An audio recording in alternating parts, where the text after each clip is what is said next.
Welcome to Barca News. It's June 29, 2026. So we have some exciting news because Barcelona just received a 14 million euro windfall, with another 14 million euro windfall set to arrive soon as well. Also, a boost in Barcelona's pursuit of Julian Alvarez because Simeone has said, I don't want to see that guy. And finally, is Harry Kane a possibility for Barcelona? Are Barcelona actually going after him? I'm going to give you the answer. We have a lot to discuss, so let's begin.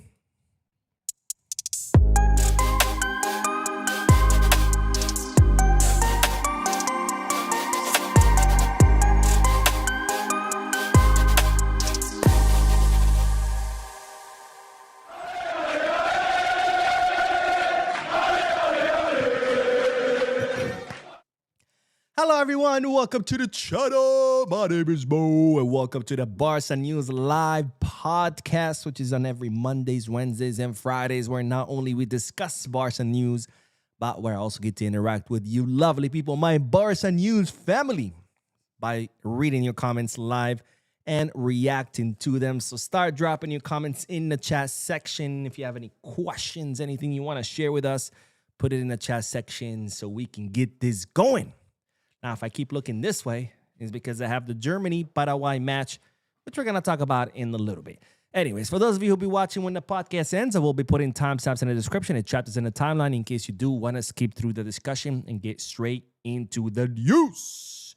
Even though I don't recommend that because, of course, the discussion is the best part. But again, if you want to skip it, it's your choice. The chapters will be there. The timeline will be there. You can just go ahead and skip through it. All right, now I got to remind you, of course, that if you're looking for, that was a really close one. Header by Germany from a corner kick right into the hands of the goalkeeper. But anyways, don't forget to hit the like button, subscribe to the channel, drop a comment. All this very important for the channel. It helps the channel continue to grow so I can continue bringing you Barca news every day like I have been for the past 4 years. Oh my God, I can't believe it's been 4 years. If you're looking for any Barcelona jerseys or merchandise, make sure to hit Goal Kits. Kit Bag. Kit Bag also has football gear from all football teams around the world. If you want gear from any other sports, you can head to Fanatics. And finally, if you want to place any sports bets, not just on Barca matches, but on any sporting event around the world, including the World Cup, you can head to Bet Us. All links in the description. You click on them. You can get access to some pretty cool deals and offers. All right, let's begin with the news because we have some exciting news, including the VIP seats deal because Barcelona have received another windfall. But first, let's discuss the World Cup real quick since it's currently going on. Thank you, by the way, for those of you who have joined the podcast. I know some of you are probably wanting to watch the match or maybe are watching the match or maybe you don't care about the match. But either way, thank you for being here. I almost didn't start the podcast on time because it is the match between Germany and Paraguay is going on, but the show must go on. Now, the knockout stages has officially begun. The round of 32 is officially on. I did a predictions video. If you haven't seen it yet, check it out and let me know what your predictions are for the round of 32. So far, I've gotten 2 right. I had Canada moving through, beating South Africa. That happened yesterday. And of course, today, Brazil beat Japan. My God, this Brazil is just absolutely terrible. Terrible. Because it just doesn't inspire any confidence, honestly. It just doesn't. I don't know. Maybe we just got spoiled and we got used to the old Brazil, you know, the Ronaldo, Ronaldinho, Roberto Carlos, Cafu Brazil. But this Brazil just doesn't inspire any confidence. I mean, they struggled with Japan. No offense to Japan. They did an amazing job. I think Japan, a very smart, tactically intelligent team. But, you know, usually Brazil should be able to, on paper, not only beat Japan, but do so easily. But instead, they had to wait until the final seconds, and then they were like begging the referee to blow the whistle. I never thought ever in my life that I would see Brazil begging a ref to stop the match against a team like Japan. Again, no offense to Japan. I thought they had a pretty decent World Cup. I was actually rooting for them. But, you know, It used to be where teams would beg the referee to stop. The opponents of Brazil would beg the referee to stop the match because Brazil was just slaughtering them, right? It was the opposite. It was the other team saying, "Ref, please stop this match." It's a freaking slaughter. Now it's like Brazil begging the refs to stop the match because they just suck. But anyways, I got 2 predictions right so far. Canada going through, Brazil going through. I had Germany going through with Paraguay, but they're freaking struggling. They've had to go to extra halves. Now they're in the added time of the second extra half. My God, what is happening? I mean, if Germany wants any chance of winning the World Cup, and you're struggling with Paraguay. I mean, Paraguay are, by the way, horrible. This is why I'm against increasing the World Cup slots, because then we see this kind of football, anti-football. Now, someone mentioned, they said, they brought the point when I said that I'm against having, it's going to penalties. Maybe we'll just narrate the penalties. But, I had someone bring up the point saying, well, Mo, saying that they shouldn't increase the teams is ignorant because, for example, Africa used to only have 5 spots. And even though there are 54 nations. And that's a great point, by the way. I've always brought that point up, that I always thought the distribution of slots was unfair. Like, how is Africa only getting 5 spots when they have 54 nations on their continent? Like, that does not make sense to me. But the solution wasn't to increase the slots in general. The solution was to redistribute. Like, why does Europe, how much Europe had? I think like 16 slots or something crazy like that. Why did Europe have that many slots? They didn't need that many slots. So what could have done, it could have redistribute the slots, take away some from other continents, give it to others, and make it more fair and balanced, right? But still have 32 teams instead of increasing it to 46, because now we see this kind of garbage. Like Paraguay, I'm sorry, my mom is South American. I always root for all South American teams. But what the hell is Paraguay doing in the World Cup, man? I mean, they're absolutely abysmal. Their attack is just horrendous. They have 0 attack. Like, they can't even head the ball right. They keep heading it towards the ground. Even defensively speaking, like, don't get me wrong, I'm one of those people who think that parking the bus actually takes a lot of talent and skill. These fools can't even park the bus. Like, you look at their defense, they're not even defending in a coordinated way. It's literally just hanging on to dear life. Every time someone shoots, they just throw themselves in front of the ball. When they get the ball, they just freaking kick it as far as possible. I mean, what are we doing here? I mean, is this the answer really to the unfairness of the distribution of the slots that we used to have before, increasing the number of countries and then lowering the quality of matches? I mean, people are bragging like, oh, this is the World Cup with most goals. Well, of course it has the most goals. You're seeing trash-ass teams that have no business to be being in the World Cup playing. So, of course, like freaking, I think Tunisia allowed like 12 or 13 goals. Jordan, what the fuck is Jordan doing in the World Cup? And I'm Arab. I'm half Arab as well. So I'm happy to see more Arab countries in the World Cup. What the fuck is Jordan doing there? What the fuck is Tunisia doing there? I mean, absolute trash teams that have no business being there. Uzbekistan, amazing, their first time in the World Cup. But what the hell are they doing there? Freaking Curacao, amazing that they're there in the World Cup for the first time. But what the hell are they doing there? I mean, oh my God. But anyways, I'm getting out of topic. I just wanted to discuss the World Cup. And actually, since it is going to penalties, maybe we'll take a little break from the Barca news, because we are going to have to, well, watch this, because I'm sure you guys want to watch this. By the way, I have no idea how this went to penalties. I mean, freaking Germany should have been able to handle this like since the first half and not have to go to 2 full halves, 2 extra halves, and still can't even beat a team like Paraguay. There's no wonder Germany hasn't qualified to the round of 16 since they won the World Cup back in 2014. I mean, it's absolutely insane. But anyways, let's stream this. I mean, I'm not going to actually share my screen. I'm going to share the sound, but let's watch it together because it is going to the penalties. And of course, penalties are always exciting. I know this is completely improvised, by the way. I had no idea this was going to go to penalties. I had no idea this was going to go to extra halves, but it is. Let's see. Oh, so here's the thing. You're going to hear it in Spanish because I only have Peacock as my streaming service, and Peacock, it's in Spanish, but it's okay. It's okay. Let's see. Let me know if you guys are hearing the sound from the match. If You guys can confirm in the comment section. Can you hear the sound from the match?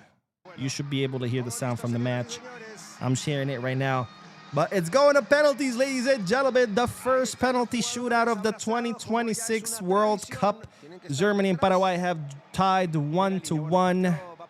So it's going to go to penalties. All right, user by 9P2IR71 says he can hear the sound from the match. So that's pretty cool. Why is my camera still... Here we go. Focus on my face. I know this was completely improvised. I did not think today I was going to get on the podcast and actually watch the penalties with you guys. But it's happening. It's happening. And I'm sure you guys want to see these penalties because as terrible as this match was, as boring as this match was, penalties are pretty exciting, right? All right, so Havertz is stepping up to the spot. He's the first player from Germany. Bad Boy says, I'm watching a match on Telemundo. So am I, my friend. So am I. I only have Peacock for streaming services. So, of course, Peacock streams Telemundo. So all the matches are in Spanish. So for my non-Spanish speakers, I apologize. But it is what it is. All right, let's see. Havertz is going first. Man, the Paraguay goalkeeper is so tall, by the way. All right, Echo Farm says, I predict Paraguay to win 4-2. All right, all right. I like that. I like that. He's going with the upset. Let's see it. Here we go. Havertz is going first. It's all set. The Paraguay goalkeeper is ready. Here we go.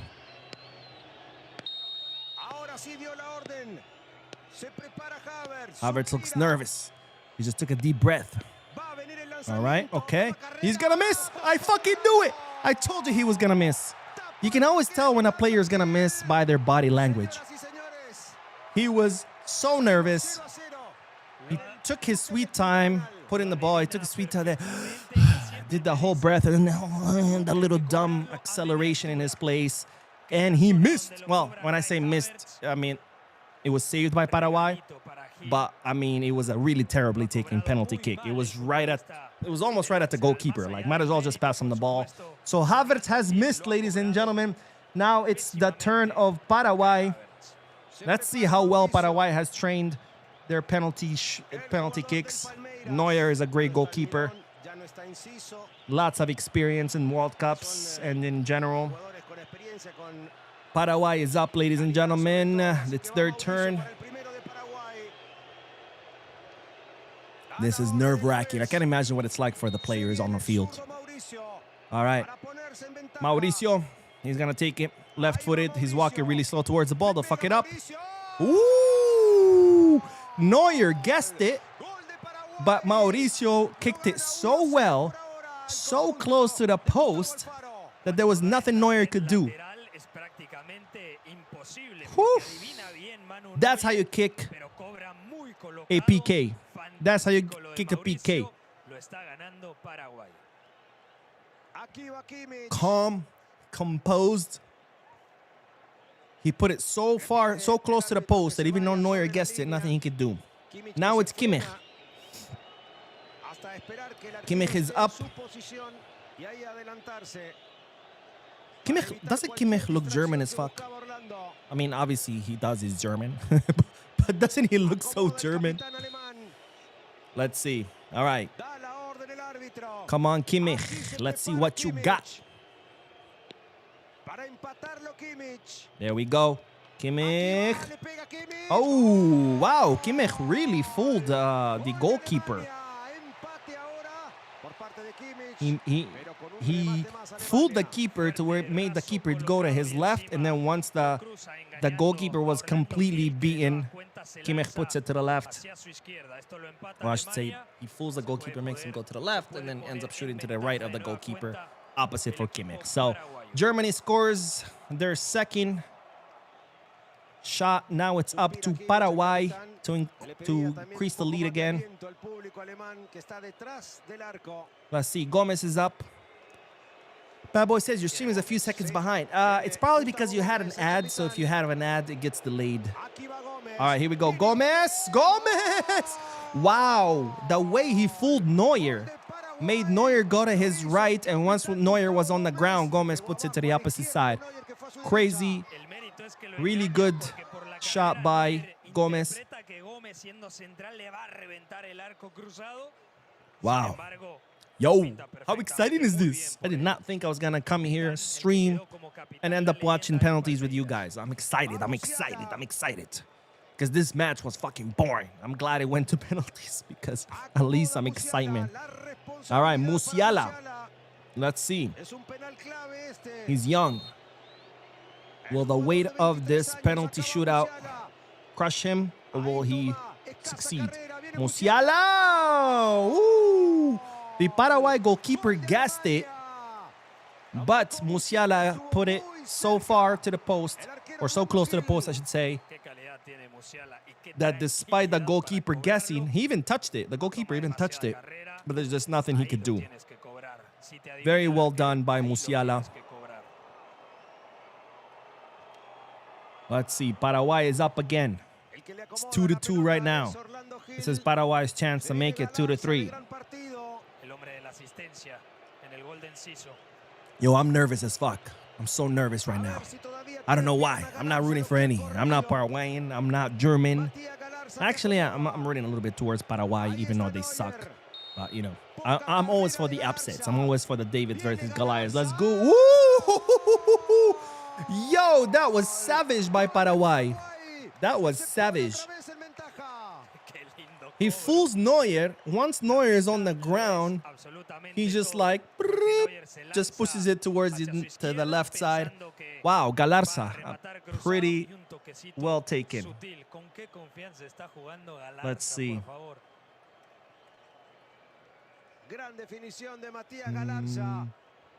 All right, now it's gonna be. Now it's Germany gonna be. It's Germany again. Looks a little nervous. Miss. Miss. Miss. Woltmade's gonna miss. I knew it. I fucking knew it. I told you. I told you, bro. I told you. I've become really good at this, by the way. I've become really good at forecasting whether a player is gonna actually make it or miss. He looked really nervous. His body language, he was all hunched over, taking those really deep breaths. I knew it. I freaking knew it. Horribly taken, by the way. Great save by Gil. He's the hero of this match. 2 saves. My goodness. Woo! All right, Paraguay cannot miss this. Paraguay cannot miss this. If they make this, they're through.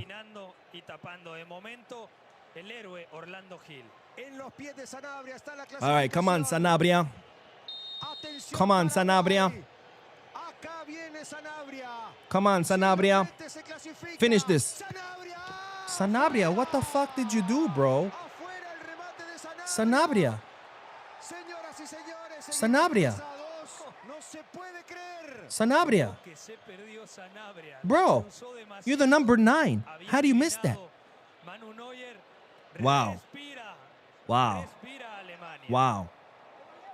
Sanabria. Sanabria. Bro, not even close.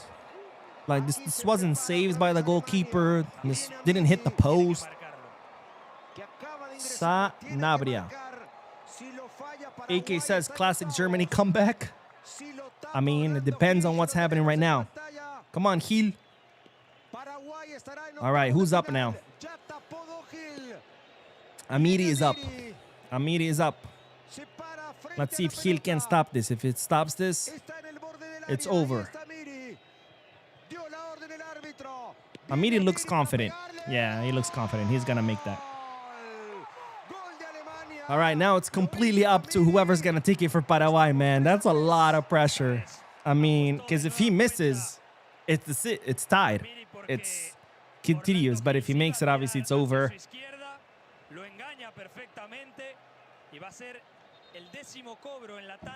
Let's see. All right, it's 3-3 right now. If Paraguay makes this, they're through and it's over for Germany. If not, it's going to continue going.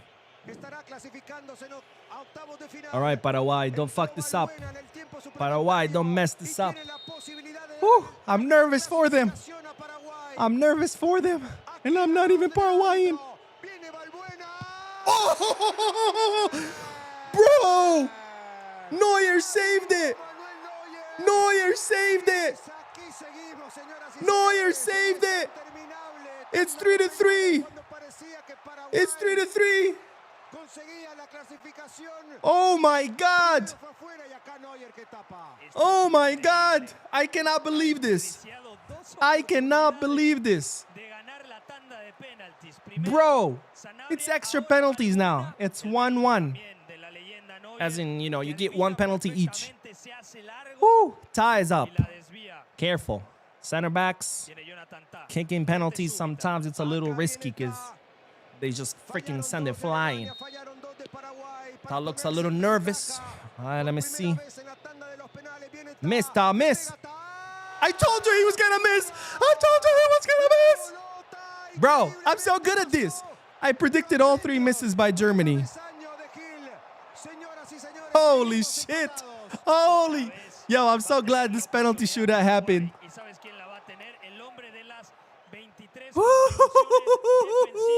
This is crazy.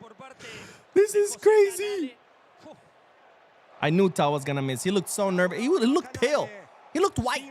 That's how pale he was. And he's not white. Ooh. Canales, come on, bro. I don't like the look on his face, but let's fucking go! Germany is out, ladies and gentlemen. Oh my God. Oh my God. The German curse continues. The German curse continues. I cannot believe this. I cannot believe this. I cannot believe this. I'm literally texting everybody. I cannot believe this. I cannot believe this. Holy shit. Holy shit. Holy shit. Look at Nagelsmann's face. Honestly, I have nothing against Germany, but I hate Nagelsmann. I just hate Nagelsmann. And seeing him this upset, bro. Holy shit. Do you guys realize what we just watched? Oh my God. Yo, the German curse continues. I think someone somewhere made a deal with the devil and said, if you just please make us champions in 2014, and then that's it, nothing else, because 2018 they get knocked out in group stages. That's 2018. 2022, I think they also got knocked out of group stages, and now they got knocked out in the round of 32 at the hands of Paraguay. Paraguay, yo. Paraguay wouldn't even be there if it wasn't for this expanded format. Wow. Wow. Wow. That was an insane shootout. Germany, 2 penalties saved. Paraguay misses 1 and 1 gets saved. It goes to extra penalties. Tom misses. That's 3 German players, by the way. 2 of them getting saved and 1 just sending it flying. This is crazy. Wow. That is crazy. David versus Goliath, ladies and gentlemen. And David took Goliath down. Germany is out of the World Cup. Holy crap. Holy crap. That, by the way, ruins my prediction, my whole board. But I'm okay with that. I'm okay with that. I'm always for upsets. I'm always for upsets. Wow. Holy shit. What did we just watch? What did we just watch? Oh my God. Let's fucking go. Oh my God, I can't believe it. I can't believe it. This was insane. This was insane. How? How does this happen? Can someone explain this to me? We're talking about a German team that's star-studded, that it's full of some of the best players in the world, and they could not take down Paraguay, who can't even head a ball right. I know their goal was a header, but after that, they had like 3 headers. They all headed it down to the ground. There was one guy who was 1v1 versus the goalkeeper, and he misses. This is crazy. This is crazy. Wow. Wow. I love these kind of upsets, by the way. Nothing against Germany, but I love upsets. I mean, I had this as Germany going through like easily, you know, like just half asleep and going through. And for Paraguay to upset, that's wow. Wow. By the way, Paraguay doesn't even deserve to be in the next round because it fucking suck. But I love it. I fucking love it. Oh my God. I have a hypothesis, by the way. I have a hypothesis, and I'm going to mute this, but I have a hypothesis on why have we got... So a lot of people have been talking about how the gap has closed a little bit. Not completely. Has gotten smaller between countries, right? Before, for example, like Brazil versus Japan, Brazil would have won like 5-0 easily, right? Germany versus Paraguay, Germany could have easily won 10-0. I don't know. Right? Spain versus Cape Verde, right? That's kind of a match that you would expect it to end 12-0, right? Something like that. And the gap has closed a lot, right? Now, the difference between the top teams and the bottom teams has closed a lot. You know, the fact that Cape Verde did what they did, a group of islands of 500,000 people, you know, it's insane. It shows that the gap has been closing, right? And a lot of people attribute that closing in the gap to improvement in football, where football has become better around the world. But my hypothesis is that it's the opposite. Football has gotten worse, and that's why we've seen the gap close. Now, this is just something that popped in my mind today, so I could be like just completely way off. And if I am, just let me know. Tell me, Mo, you're an idiot. Fuck you talking about. But here's my hypothesis, and hear me out. The reason why I think it's actually football has gotten worse is because back in the day, football was all about that jogo bonito, or at least Latin American football was. Jogo bonito. That, you know, I get the ball, I dribble 1, 2, 3 guys, then pass it. Then my teammate gets the ball and he dribbles 1 and 2 guys, and then he passes it. That's what was football about. It was showcasing individual talent within a team structure, right? Right. We all remember that 2002 Brazil, right? They were all amazing individually, but they still played as a team. Ronaldinho would get the ball, he would dribble 2, 3 guys, pass it to Ronaldo. Ronaldo would dribble 2, 3 guys, and then he scores a goal. You know, that's how football used to be. And then somewhere along the road, we turned football into this mechanized or automated sport where it was no longer about these individual players who had that magic touch, that jogo bonito. It was more about athletes. It was no longer football players. It was athletes.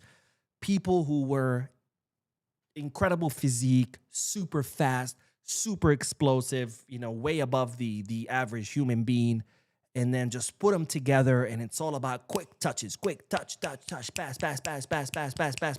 right? And somewhere around the way, football became automated.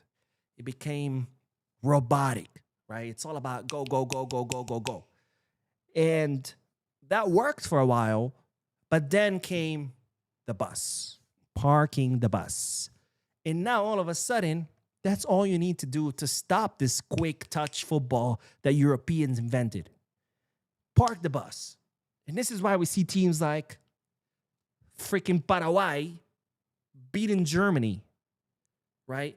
Paraguay has no business beating Germany. When you compare player versus player, Germany's up here and Paraguay is down here, right? Cape Verde had no business drawing against Spain, right? But they did. And that's my theory. Once we left and abandoned that style of football, that jogo bonito, that individual play of let me, you know, do a nutmeg, and then a freaking, I don't know, a 360, something crazy, and then pass it. Once we left that and took mechanized and made it into mechanized or robotic sport, then all you needed to do is park the bus. This is why we see teams, even like when we talk about Barca, who has players like Lamine and like Pedri and all these players, is struggle against freaking teams like Getafe, right? I think if we hadn't stripped football from its essence, we wouldn't be seeing this, right? Because what's the number one enemy of parking the bus? Creative players who can take on defenders, because all of a sudden the bus doesn't matter, right? You have a line of 5. If you have someone who can dribble 3 of those 5 people, gives a shit, you can score. But when it's just quick touches, a line of 5 is always going to stop that. I don't know. That's my hypothesis. You guys let me know. In my opinion, football has gotten worse, and this is why the gap has closed as opposed to gotten better. But maybe I'm just full of shit. Maybe I have no idea what I'm talking about. You guys be the judge. Let me know in the comment section or in the chat section. But my God, what did we just witness? Paraguay is through. Germany, you guys suck. Sorry, but you do. Not to say that Paraguay was great. Paraguay also sucks. But the fact that you couldn't beat a team like Paraguay, that's troubling. When you have players like Musiala and Havertz and what's that guy's name? The one at Bayern Munich, the one that looks like the bad guy from the movie Ghost. Oh my God, Sané. And you struggle against a team as Paraguay. I'm sorry, but your loss is on you. This is not a match where, we lost because the other team was better. No, you lost because you sucked. But anyways, all right, let's start with the Barca news. Oh my God, 30 minutes into the podcast and we haven't mentioned Barcelona even once because I did not think this was going to happen. All right, let's talk about Barca. Wow, what a day. I'm glad I got to share, got to experience these penalties with you guys. This was so much fun narrating it and actually watching it with you guys. This was much, much better than me just sitting on the couch and watching it by myself. So thank you guys. Thank you for those of you who joined the live and watched these penalties with me. That was absolutely amazing. But anyways, all right. Now, Barca news returns to Barca news. Let's talk about Barcelona because, ladies and gentlemen, Barcelona just received a 14 million euro windfall, and it's from the VIP seats deal, which probably you're sick and tired of me hearing talking about this VIP seats deal. But we do got to talk about it because 14 million euros in Barcelona's bank accounts is, well, a huge boost. Now, let's rewind in case some of you don't know what the VIP seats deal is because you just joined the channel or, I don't know, you live under a rock. Or maybe you skipped the videos where we talked about it. But back in December of 2024, Barcelona sold a total of 475 VIP seats, or the rights to 475 VIP seats to 2 investors in exchange for 100 million euros. Okay. The 2 investors were Forcha Advisors. They're Qatari investors or investors based in Qatar, in case you don't know what Qatar is. And the second investor was the New Era Vision, and they are located in the United Arab Emirates or the UAE. Okay. Forcha Advisors, the Qatari investors, Qatar, they paid 30 million euros in exchange for 100 seats. Okay? They paid 30 million. They got the rights to 100 seats. Done. Thank you, Qatari investors. Give me those 30 million. Here's the rights to 100 seats. Dunzo. Now, the other investor, the UAE investor, New Era Visionary Group, they bought 325 seats in exchange for 70 million. You do the math on that. How do 100 seats cost 30 mil, but 375 cost 70? That makes no sense. It should be triple to quadruple the price, not double. But here we go. That's what happens when you negotiate deals last second, right? Because let's not forget, why did we sell these seats to begin with? Because in the summer of 2024, Deco had the bright idea of signing Olmo, right? We needed a left winger. Deco tried to sign Nico Williams, a left winger. It didn't work out because Nico Williams decided, hey, I hate myself and I hate my career. Let me blow it up. And he decided to renew with Athletic Club de Bilbao. So Deco had the bright idea of saying, all right, we need a left winger. I tried to bring one. It didn't work out. Here's a great solution. Let me sign a midfielder, even though I need a left winger. I didn't even know our midfield is stacked. But anyways, Deco signs Dani Olmo. Before Barcelona even completes the signing of Dani Olmo, La Liga informs Barcelona, hey, you don't have enough financial fair play to register Olmo. So if you sign him, you're not going to be able to register him. Okay? Now, Barcelona still signed Olmo, even though we didn't need him and even though we couldn't register him. Luckily, Christensen gets injured, so we signed Olmo in his place, but we knew that that registration was going to expire on December 31st, 2024. So what does Laporta, Deco, and the rest of the board do? They think, okay, I have 5 months to register Olmo. Let me wait until the final day of that deadline. Because guess what? This VIP seats deal was signed on December 31st, 2024, which was the deadline, right? Because this is what this board does. They improvise. They waited 5 entire fucking months to try to figure out how to register Olmo. And they did it on the final day of the deadline, which is sell these seats. So, of course, when you sell something and there's a deadline and you're desperate for that money, guess what? The people who are trying to buy that thing from you, they're going to take advantage of you, right? There's a difference between saying, okay, I'm going to sell my car. So you put up an ad. Some people text you. Some people call you. Some people come and see the car. You negotiate with some. You negotiate with others. And after weeks of hearing from dozens of people and negotiating with them, eventually you find the best buyer and you sell your car for as much as you can. As opposed to, I need money right now, so I'm going to sell my car right now. You're going to end up taking the first deal that comes through the door, right? And if your car is selling for $10,000 and someone comes and says, I'll give you 5, and you're like, all right, fuck it, I'm desperate, give me. Whatever, take it. There's a difference, right? And that's exactly what happened. And that's why it explains why Fortune Advisors paid 30 mil for 100 seats, but somehow New Era Visionary got 375 seats for 70 mil. Double the price, triple the seats. Makes no sense. But I'm the crazy guy and I'm the hater when I complain about the stupid shit that Joan Laporta does and his board, because can you imagine how we negotiated this deal with time? Who knows? Maybe we could have gotten 200 million from these seats, maybe 300 million from these seats.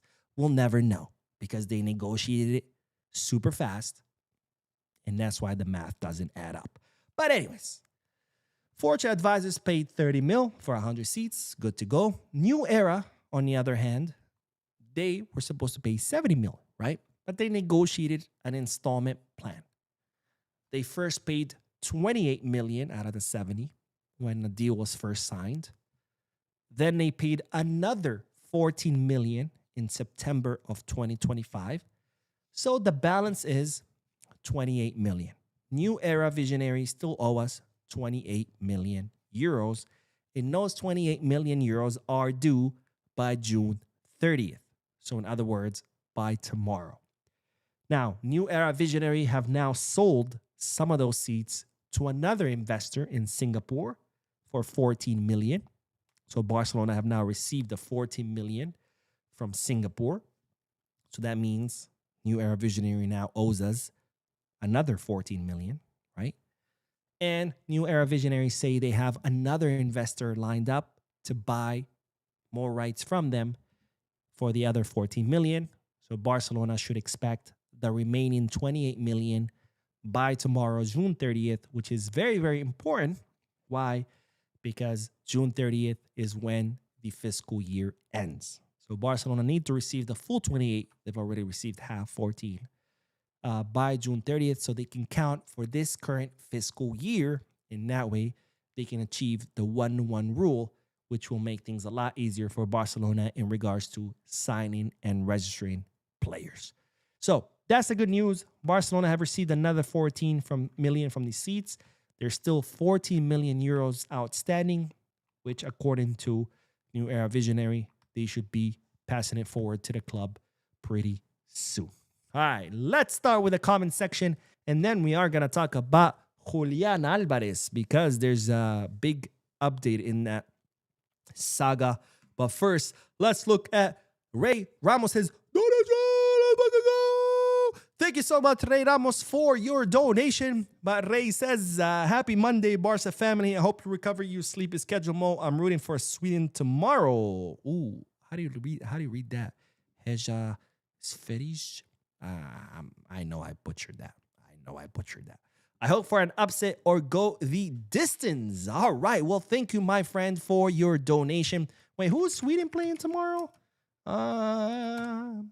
Oh, they're playing France. Ooh. Look, don't get me wrong. I would love an upset, but against France, I just don't see it. You know, I can see Japan upsetting Brazil, which they didn't. They ended up 2-1. I can see Paraguay upsetting Germany, which they did. But Sweden, France, poof.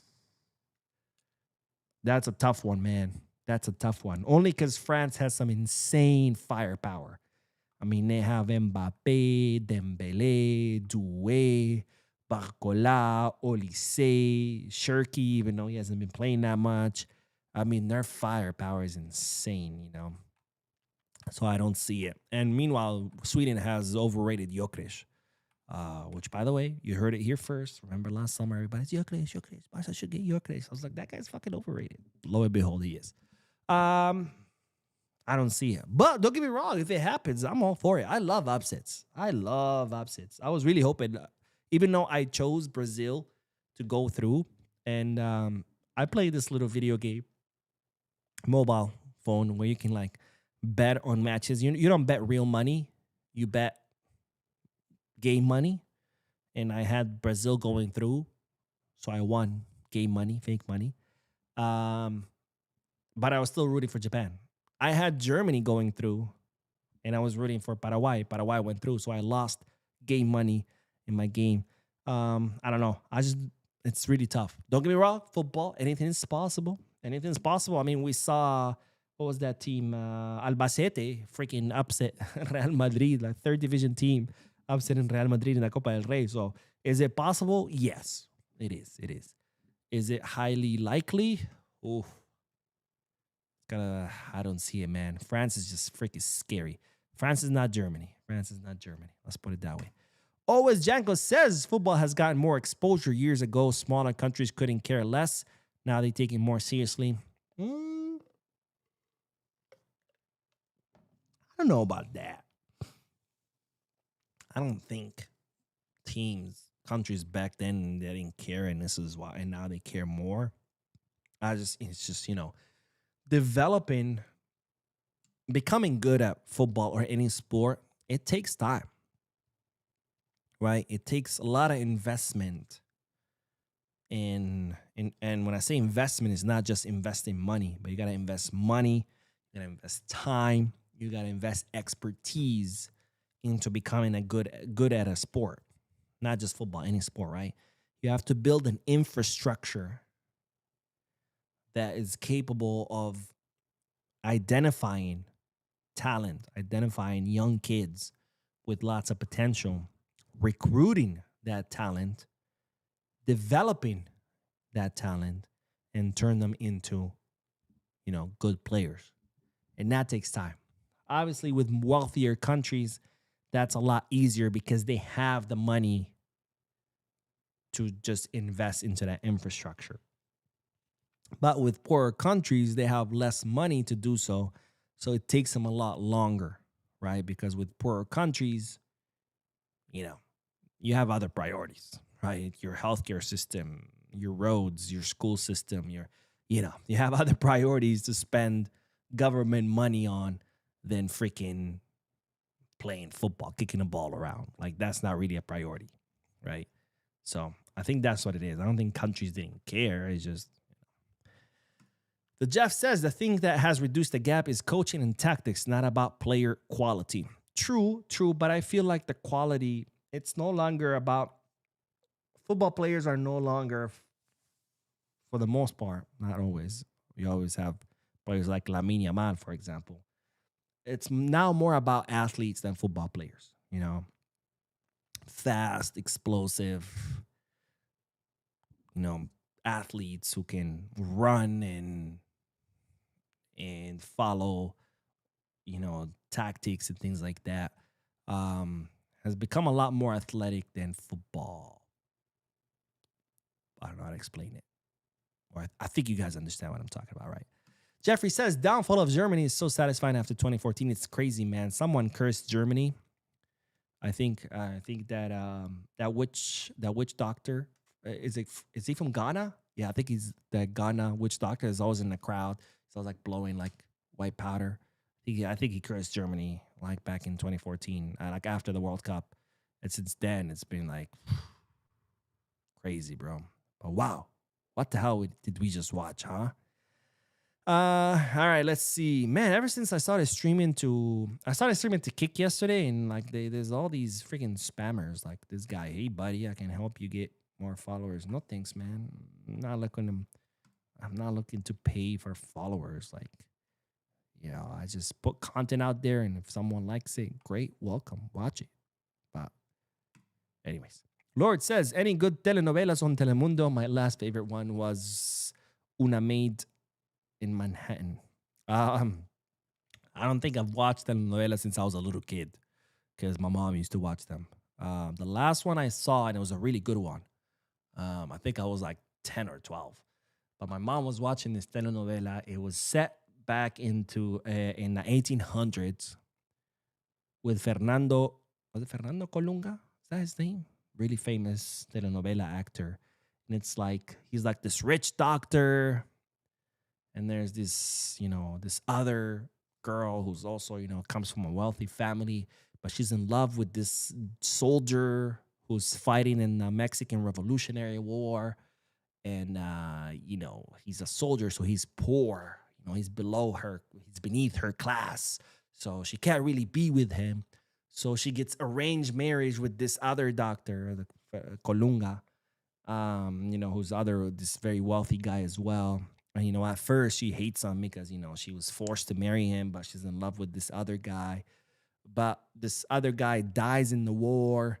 So, with time, this doctor that she didn't really like treats her well. And eventually she falls in love with him and he falls in love with her. And they're happily married. But then, bam, that guy she was in love with, he wasn't dead. He reappears. What the fuck? That's the last telenovela I watched when I was a little kid. Sid said, Japan is a good team this world. Yeah. They are. My Nulka says, hey Mo, greetings from Bangladesh. Who do you think should be priority signing after the striker center forward position has been locked down? That's a good question. We got a left winger. If we lock down a center forward, I think Cancelo should be the priority, obviously. Fullback. By the way, let me say this. Daniel Munoz, Colombian right back, has offered himself to Barca 1 million times. And he, because that's his dream. The way he's playing in the World Cup with Colombia, the season he just had with Crystal Palace, I would trade him for Koundé any day of the week. Any day of the week. Daniel Munoz. If you don't know what I'm talking about, just watch his highlights. Or next time you watch Colombia play, just watch him. I think the first match he scored a goal and provided an assist. Amazing. Daniel Munoz. Oh, and Ray Ramos with another Jones. Ray Ramos says, absolutely, Mo. My brain says France, but my heart says Sweden. I'm fond of Sweden as a country, so I'll always back them up. Hey, yes, very yes, very yes, very yeah. Hey, yes, very yeah. Is that how you say it?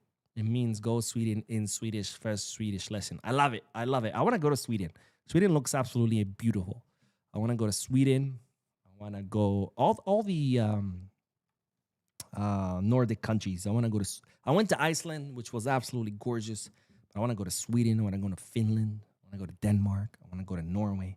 It just looks beautiful, man. Beautiful. But thank you, my friend, for your second donation. Incredibly generous of you. And with that, let's get back to the news. 50 minutes through and I still haven't even talked about the second segment. All right, let's talk about Julian Alvarez. You guys are probably sick and tired of me talking about Julian Alvarez. I'm sick and tired of talking about Julian Alvarez. But it's news, and I got to talk about it. There's nothing more to it, right? I got to bring you the news and fulfill my duty, I guess, if you want to put it that way. But let's talk about Julian Alvarez because Barcelona has received a boost in their pursuit of Julian. Now, it's starting to look more and more favorable for Barcelona. First of all, we know Julian sat down with Gil Marin, told him, I want to leave, I want to go to Barca. He promised him okay. But then Atletico Madrid, of course, made fool out of themselves, posting those tweets, making fun of Barcelona's interest, then reaching a deal with Arsenal, which Julian rejected. Then they reached a deal with PSG, which Julian rejected. Then, of course, they did that whole PR stunt that was so obvious that was a PR stunt with Real Madrid, where they're like, Real Madrid made a €150 million offer, but we rejected it, like putting out a statement. When have you ever seen a club put out a statement when an offer is rejected? Never, right? So it's clear as day that it was a PR stunt. You know, Real Madrid, they were saving their ass. You know, Florentino Perez, he made a promise to sign a €150 million big signing. He didn't say who it was. He's like, if you elect me, I'm going to bring a big star worth $150 million. People are like, oh my God, who's he? Who is he? Oh, let's vote for him to find out. It's like, what the fuck are you guys doing? This is not a blind box reveal. But anyways, and Atletico Madrid, of course, they get to, to drive the price up. Like, look, we rejected $150 million. Obviously, we want more, right? So they do all these stupid things. Julian finally says, all right, you guys promised me you're going to let me go to Barcelona, and you do everything in the world except that. So he gets upset. He texts Gil Marin, and he's like, hey, bro, like, you promised me. What the hell's going on? Gil Marin says, psych, April Fool's Day, bitch, right? So Julian gets really mad, goes on in front of the microphone and says, fuck you, Atletico Madrid, I want to leave, right? He says, I want to fulfill my dream. Doesn't really say Barca, but we all know his dream is to play with Barca. So that, of course, is the first boost for Barca. Julian wants to leave, and he has made it public. I guess 2 boosts. But then I told you yesterday how Atletico Madrid are starting to worry because Julian not doing too hot in the World Cup. And that, of course, affects his price. Less clubs interested, the price goes down.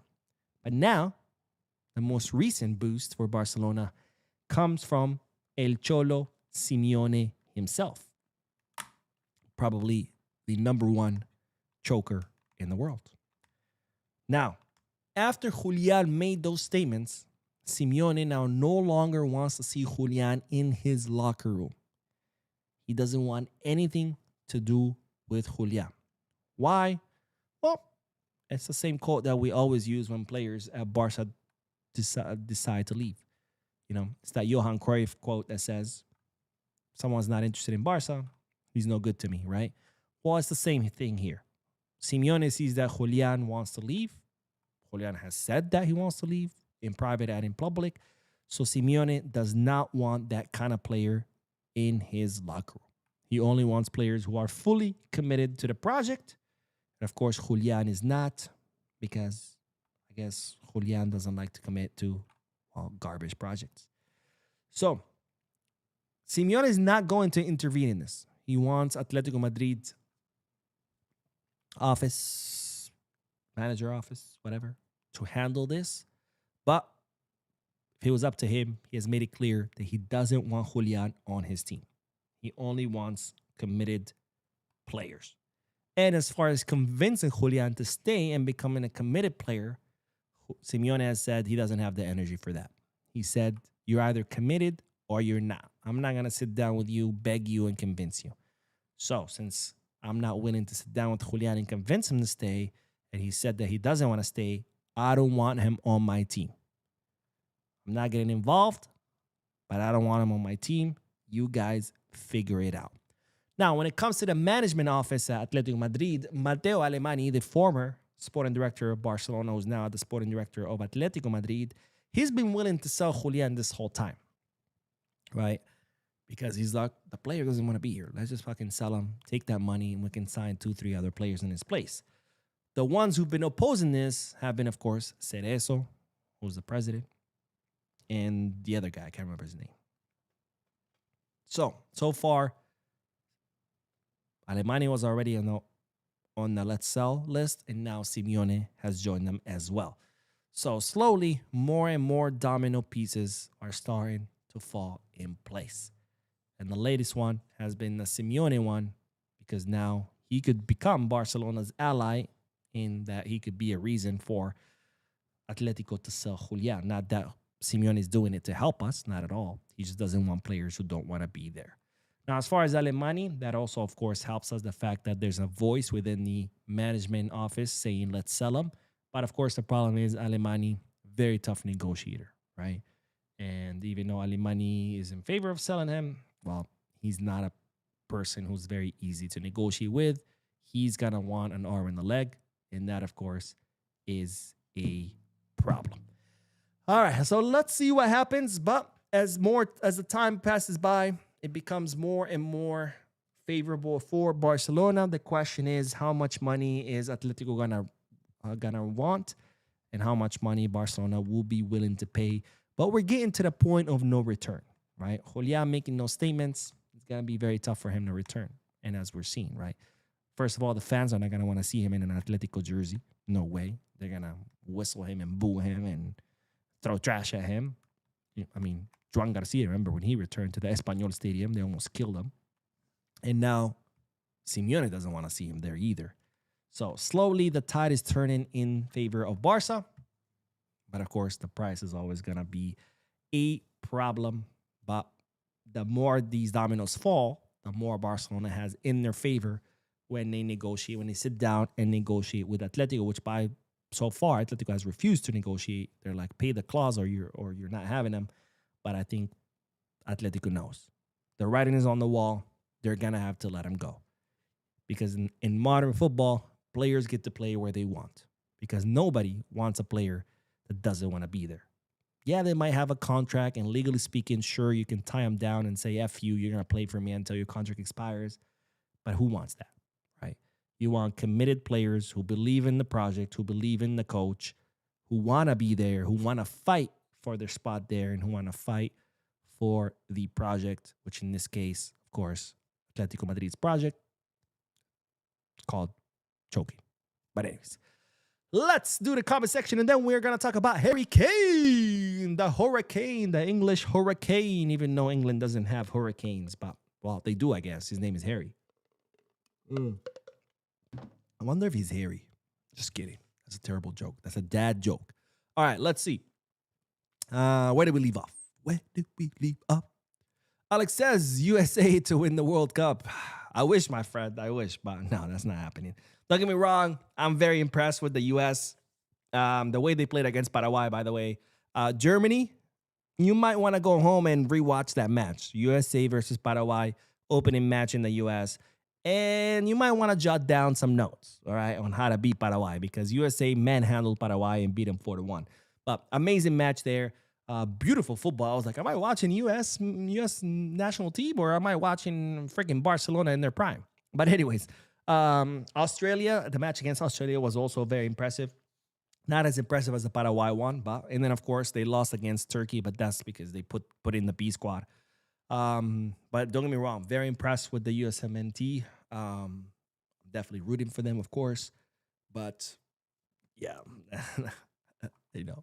us winning the World Cup is a dream far, far away. Can we get there eventually? Absolutely. I think we can. I don't know in how long, 10, 20, 30 years. I think we can. I mean, there's a reason why the U.S. is the best in every single sport. The only reason why we haven't become the best in football is because we never really paid attention to it. And I know. A lot of people are going to hate me for this, but like, all right, whatever. But it's true. It's true. For the longest time, football in the U.S. was considered a women's sport, right? And look what we did in women's sports. The U.S. has 4 World Cups, which again is proof when the U.S. decides to be good at one sport, well, we become the best at that sport, whether it be basketball or swimming or gymnastics or baseball or American football. Well, American football doesn't really count because we're the only country that plays it. But, track and field, you name it. But yeah, football was for the longest time considered a women's sport. We invested in it. Voila, 4 World Cups for the women's team. And only recently did men's football actually become a sport, something that we cared about. And even until then, even when we did start caring about it for the longest time, and it still is in most of the country, it's a pay-to-play system. Which, in other words, if you want to be a football player, you have to join football clubs as a kid, and you have to pay, right? And a lot of times, membership is very expensive, so most people cannot afford it. And that, of course, it excludes a big portion of the population from being able to play the sport because you have to pay for it to play it. And if you can't afford it, you could be the next Messi, but hey, I can't afford to play. Oops, you're shit out of luck, right? But I think if the U.S. truly starts investing into football and building the infrastructure to recognize young talent, recruit it, develop it, I think the U.S. could be a contender for the World Cup in the future. I mean, look at this team, man. This team looks amazing. But we're not there yet. But I think eventually we could be if we put our minds to it. Again, there's a reason why the U.S. is the best at most sports in the world. There's a reason why we go to the Olympics and just clean house. Like, second place is not even close.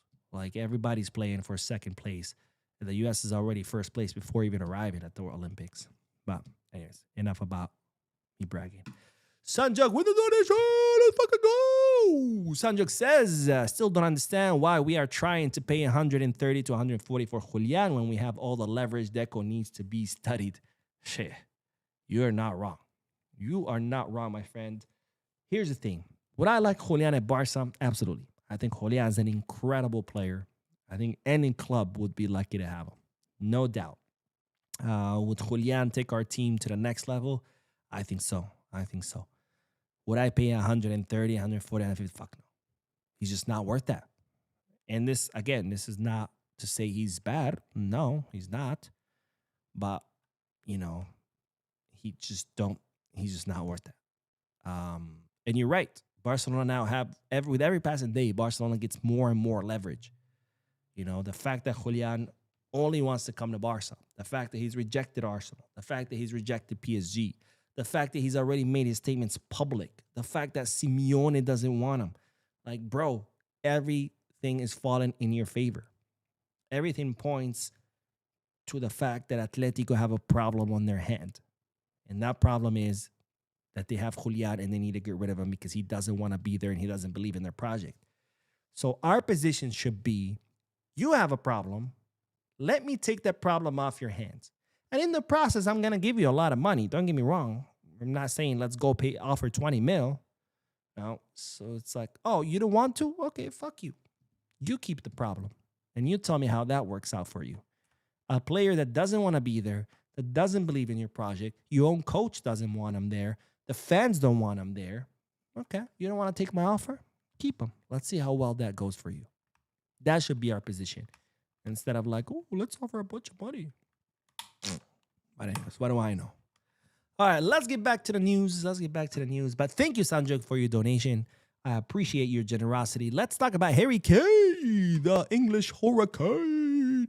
Because today, a lot of sources in England and mainly the Daily Mail, that right there should be your warning, started talking about how Barcelona were trying to sign Harry Kane, and that some sources were saying that Barcelona had made an offer. Other ones were saying that they were going to, they're preparing an offer for Harry Kane.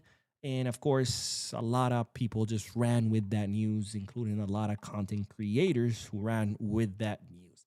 Now, I'm here to clarify that there's no truth to that.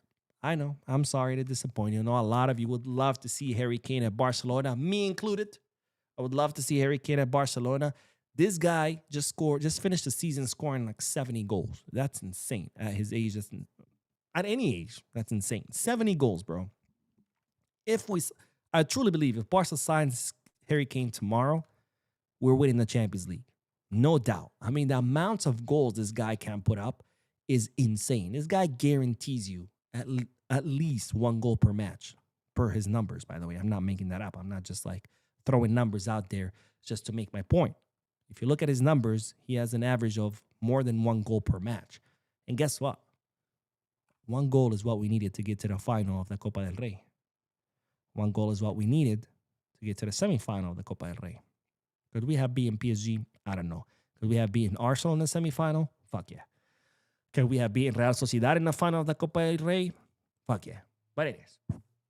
I truly believe if we sign Harry Kane, Barca's winning the Champions League. No doubt about it. The amount of goals this guy guarantees you is insane. It should be illegal to have Harry Kane on your team. It's a cheat code. But anyways, it's not happening.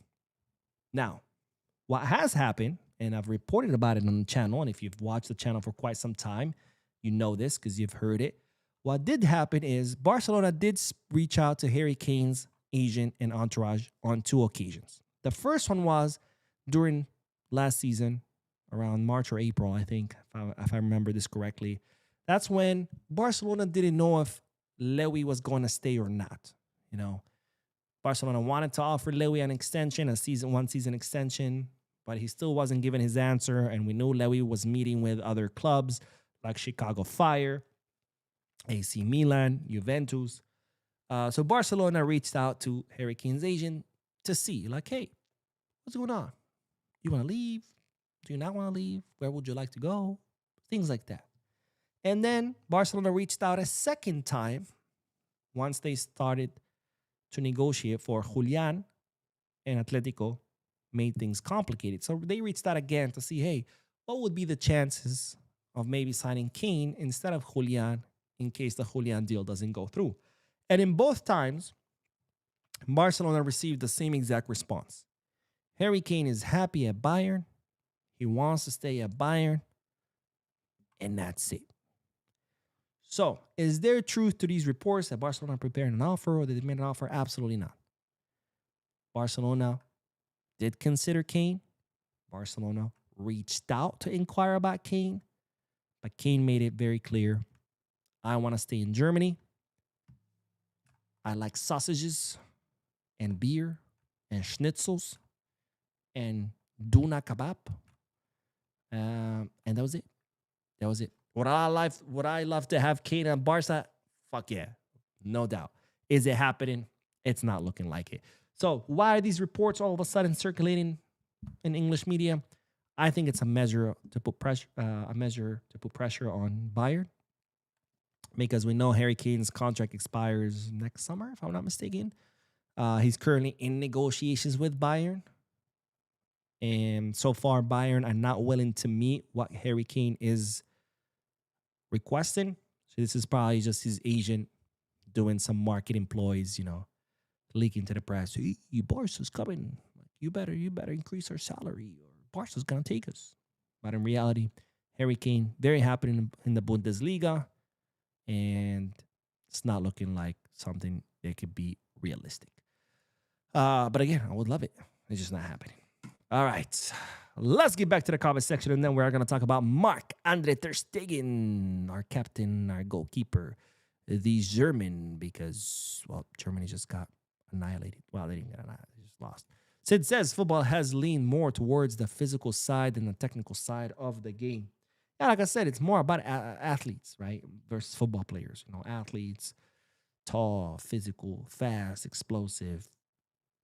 They can run routes. They can, fast touches, fast passing, crosses, and people who are tall enough to head them, and as opposed to that jogo bonito, that take on 2 or 3 players and then make a pass, and that's why we see the gap closing, because fast touch football can be stopped by parking the bus. You know what cannot be stopped by parking the bus? It's that beautiful football, that creative football, which we unfortunately neglected in exchange for robotic football. Let's see. Kiss My Axe says, man, I would love for Barca to get Lo Celso, but our midfield is Dak. Here's a funny thing. I was watching Argentina play against Jordan, right? And Lo Celso comes up and he's getting ready to take the free kick. And I'm literally in the middle of a text. I'm texting my friends. I'm like, this is the only time you're going to see Lo Celso play in a World Cup, right? Because, Scaloni had put on all his substitutes. And literally, as in the middle of typing, Lo Celso scores a beautiful free kick. And I was like, wow, Mo, just shut the fuck up already. Because talk about shutting me up like big time. But no, I wouldn't have Lo Celso on Barca. I mean, don't get me wrong, good midfielder, but there's a reason he plays for Real Betis.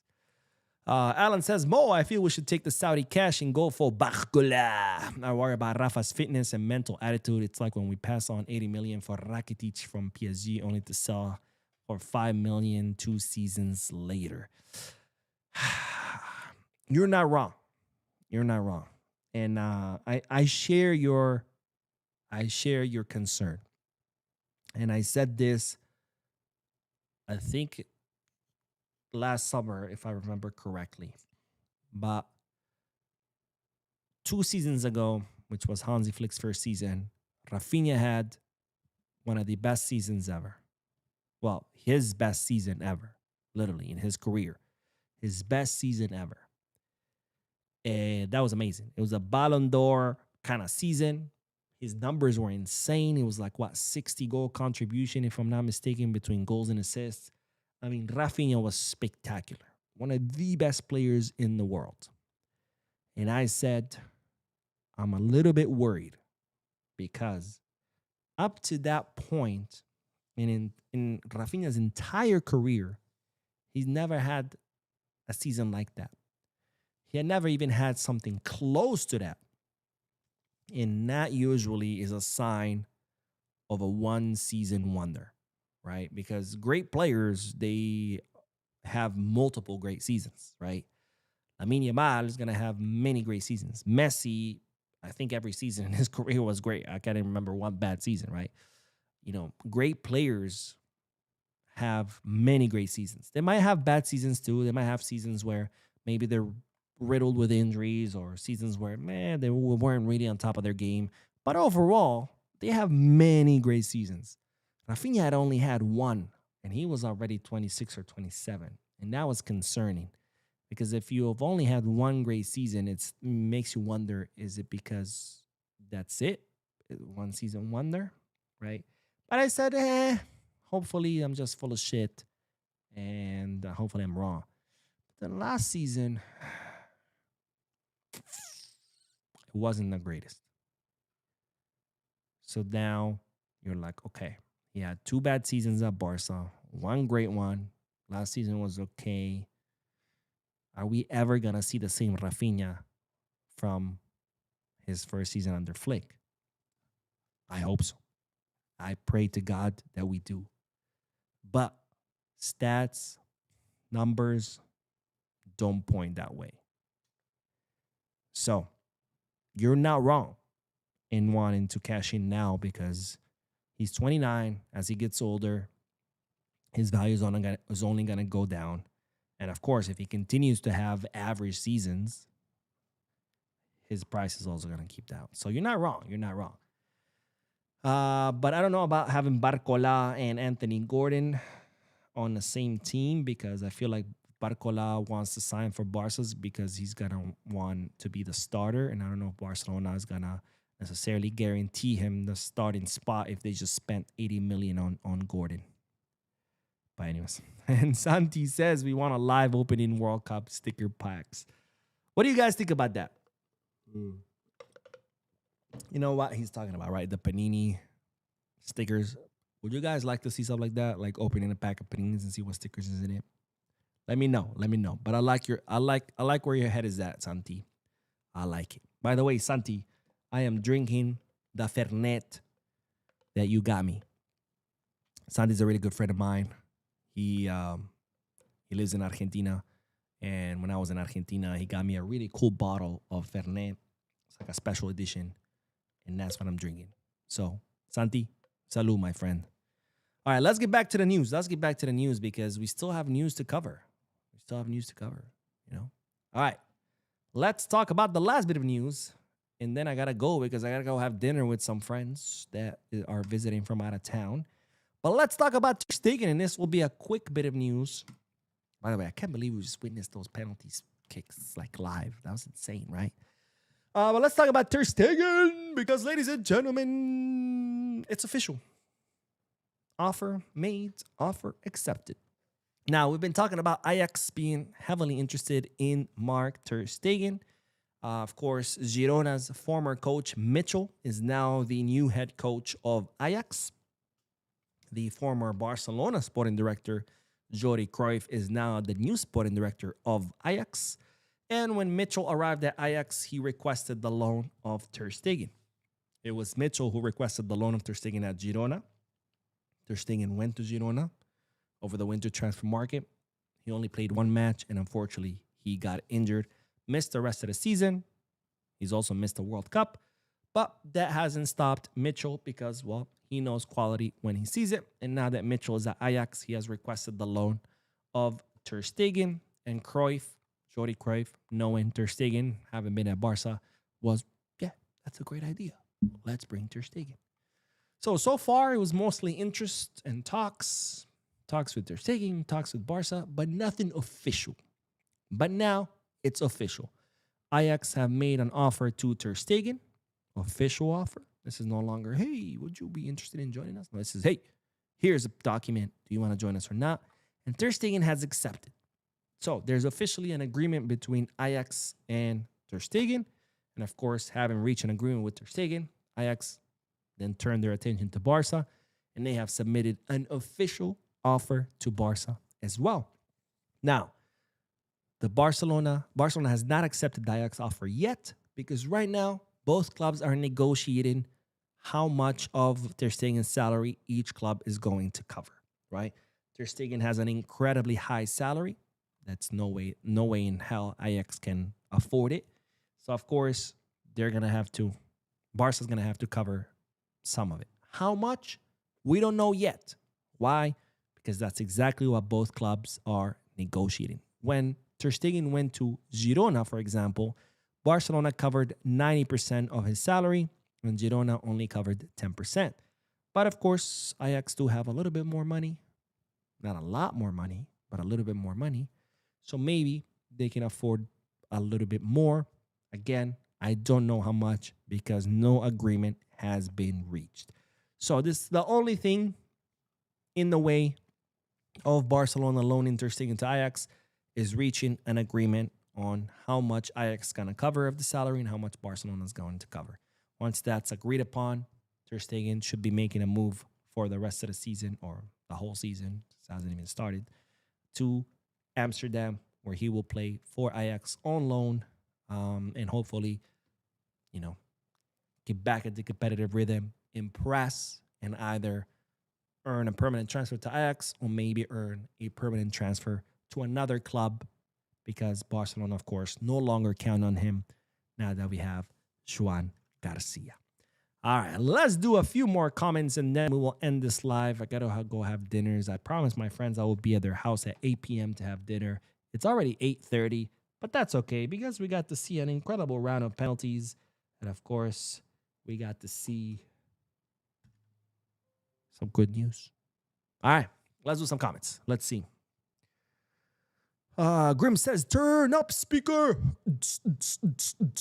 Always turn up your speakers because life is a party. Just kidding. I feel like I'm promoting a club. Bakary says, hi, Mo. Barca have to push more and more to sign Julian because we have the best coach. He can bring out the very best of Julian. I do believe that under Flick, Julian could, look, if Flick can turn Ferran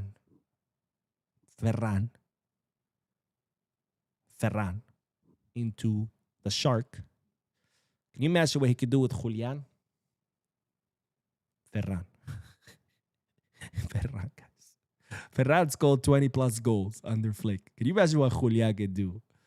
But as far as pushing, I think right now, time is our friend, and we should take our time We should take our time.